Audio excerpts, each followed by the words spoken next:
솔레교회 용사들 반갑습니다. 오늘은 유시티 교리문답 3번 문항을 함께 살펴보도록 하겠습니다. 먼저 질문을 살펴보겠습니다. 3번 문항입니다. 하나님께는 얼마나 많은 위격이 있습니까? 이에 대한 답변은요. 오직 참되시고 살아계신 한 하나님은 성부, 성자, 성령 세 위격이 있습니다. 이 3위는 본질적으로 동일하며 능력과 영광이 동등합니다. 관련 구절은 다음과 같습니다. 고린도서 13장 13절 말씀입니다. 주 예수 그리스도의 은혜와 하나님의 사랑과 성령의 교통하심이 너희 무리와 함께 있을지어다. 아멘. 먼저 지난 시간의 내용을 되짚어 보도록 하겠습니다. 지난 시간에 우리는 하나님은 어떤 분이신가를 살펴보았습니다.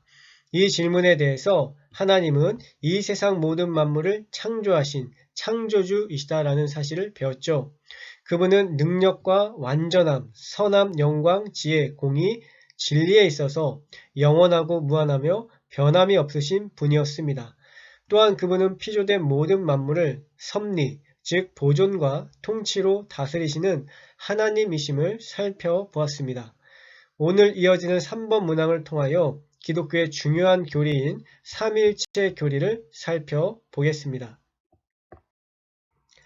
삼일체 교리는 기독교 신앙에 있어서 매우 중요합니다. 그러나 이 교리는 많은 그리스도인들에게 매우 혼란스러운 수학 문제와도 같습니다.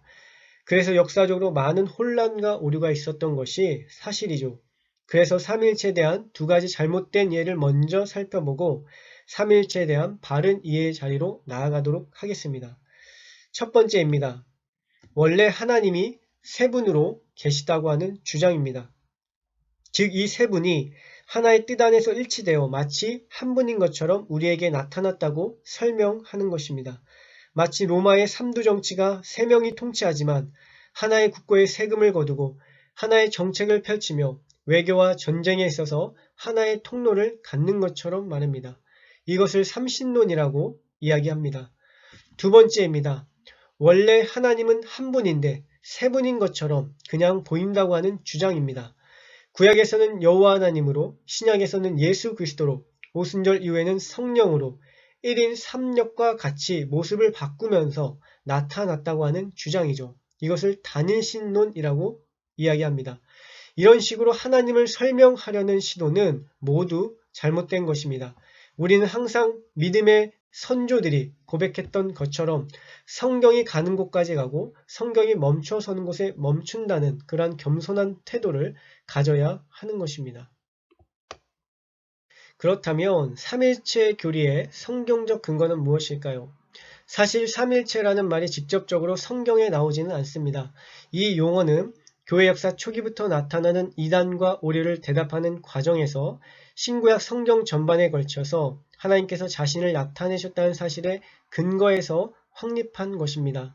그래서 이 삼일체 교리는 수많은 이단으로부터 하나님에 대한 참된 지식을 보존하고 분별하는 리트머스 시험지와 같은 역할을 했던 것입니다. 삼일체 교리를 벗어나는 것을 기독교라 부르지 않습니다. 그만큼 이 교리는 우리 신앙의 핵심 요소인 것입니다. 오늘은 몇 개의 근거 구절을 살펴보도록 하겠습니다. 먼저 우리가 관련 구절로 살펴본 고린도 후서 13장 13절 말씀입니다. 이 구절에서 삼일체라는 직접적인 용어는 등장하지 않지만 삼위 하나님을 통해 고린도 성도들을 축복하는 사도 바울의 모습을 볼 수가 있습니다.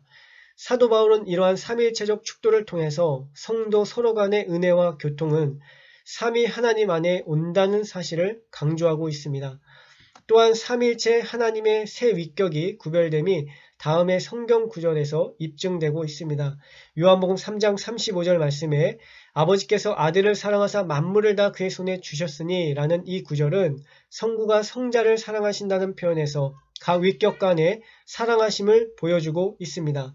또한 창세기 1장 26절에 하나님이 이르시되 우리의 형상을 따라 우리의 모양대로 우리가 사람을 만들고 11장 7절에 자 우리가 내려가서 거기서 그들의 언어를 혼잡하게 하여 라는 각 구절의 말씀을 보면 한 위격이 다른 위격과 의논하는 모습과 또한 다른 위격과 함께 계획하시는 내용을 우리는 이 구절을 통해서 볼 수가 있습니다.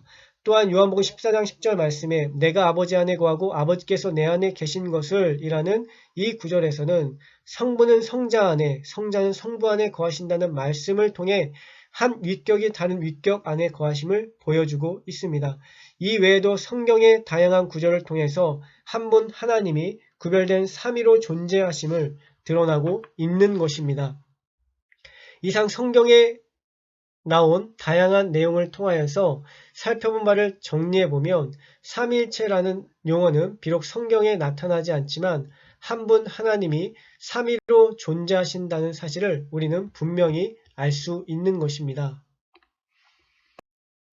세 번째로 삼위일체의 교리가 우리에게 주는 유익에 대해서 살펴보도록 하겠습니다. 두 가지로 생각해 볼 수가 있을 것 같습니다. 첫 번째로 삼위일체 하나님 안에서 우리는 영원한 하나님의 사랑을 알 수가 있습니다. 성삼위 하나님은 사랑의 하나님이십니다. 요한일서 4장 16절은 이것을 증거해 주고 있죠. 하나님이 영원전부터 사랑이시라는 사실은 삼위 하나님 안에 입증됩니다. 왜냐하면 삼위 하나님 간의 교통의 본질 자체가 사랑이기 때문입니다. 삼위 하나님은 사랑 안에 연합되어 있습니다. 이 사랑 안에 있는 지혜를 따라 천지 만물과 인간이 창조되었습니다.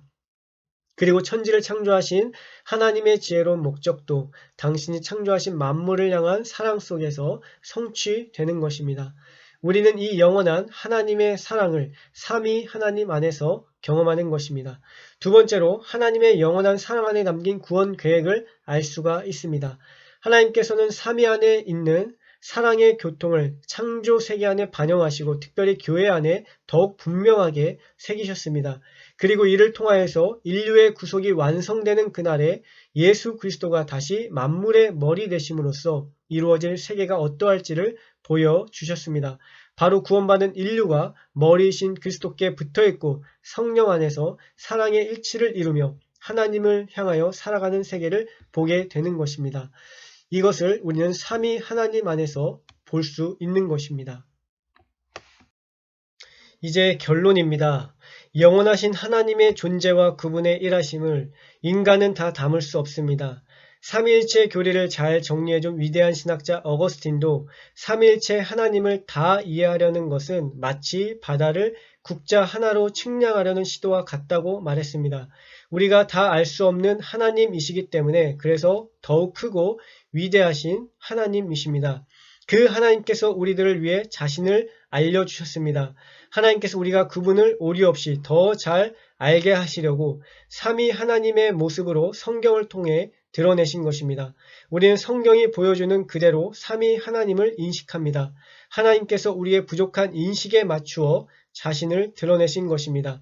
따라서 우리는 삼위 하나님의 우리를 향한 배려에 감사하며 높으신 하나님을 더욱 찬양하며 경배하는 자리에 서야 할 것입니다. 순례교회 용사 여러분, 오늘은 조금 어려웠죠? 오늘은 여기까지 하고요. 다음 시간에 4번 문항으로 다시 찾아뵙도록 하겠습니다. 감사합니다.